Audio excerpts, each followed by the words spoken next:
حضرت انس رضی اللہ تعالیٰ فرماتے ہیں کہ نبی پاک علیہ الصلوۃ والسلام نے مجھ سے ارشاد فرمایا، اے بیٹے نماز میں ادھر ادھر دیکھنے سے بچو، کیونکہ نماز میں ادھر ادھر توجہ ہلاکت ہے۔ ہماری نماز میں توجہ نہیں ہوتی ہے۔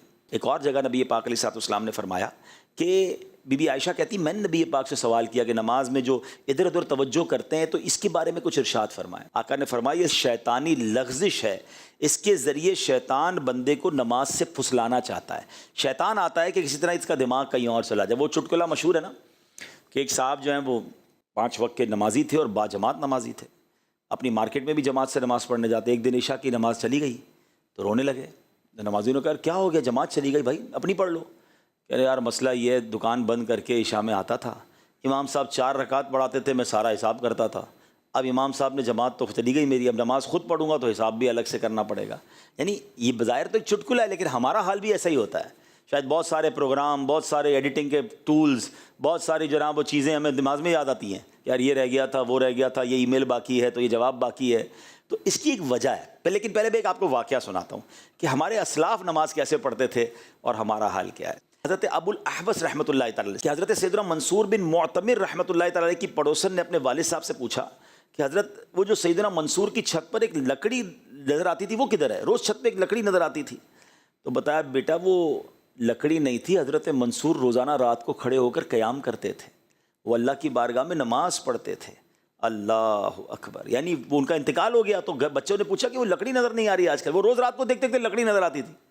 یعنی اتنا اسٹریٹ، اتنا فوکس، اتنا ادب کے ساتھ نماز پڑھتے کہ لوگ سمجھتے کوئی لکڑی یا کوئی تنا ہے۔ ہمارا حال کیا ہے؟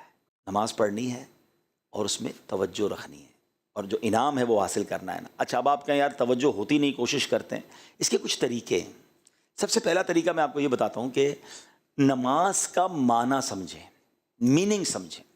جب آپ کو نماز کے معنی آتے ہوں گے نا، الحمدللہ رب العالمین جب کہیں گے تو اس کا معنی کیا ہے، الرحمن الرحیم، تو میں رحمان رحیم کی بات کر رہا ہوں۔ تو اب جب آپ یہ تلاوت جو بھی کر رہے ہیں، جو بھی آیتیں آپ پڑھتے ہیں، اس کا ترجمہ 2-3 بار پڑھ لیں۔ تو اب آپ جب نماز پڑھیں گے تو آپ ترجمے کے ساتھ ہوں گے، تو انشاءاللہ بہت چیزیں آپ سائڈ پہ لیفٹ رائٹ نہیں ہوں گے، نمبر 1۔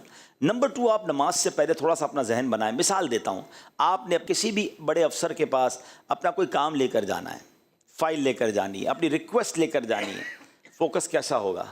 آپ کیا وہاں جا کر ادھر دیکھیں گے، ادھر دیکھیں گے، کان کھجائیں گے، باتیں کریں گے؟ نہیں، آپ کو پتہ ہے مجھے کام نکلوانا ہے، مجھے اچھے انداز سے۔ اچھا انٹرویو دینے جائیں، جاب کا انٹرویو دینے جاتے ہیں، ویزا کا انٹرویو دینے جاتے ہیں، کتنا فوکس، کتنی تیاری۔ یعنی دنیا کے کسی افسر بڑے آدمی کے پاس جائیں تو فوکس، تیاری، اٹینشن، اور کائنات کے مالک کی بارگاہ میں جائیں اور خیال کہیں اور ہے۔ نہ کریں ایسا، نماز بھی پڑھیں اور توجہ سے پڑھیں۔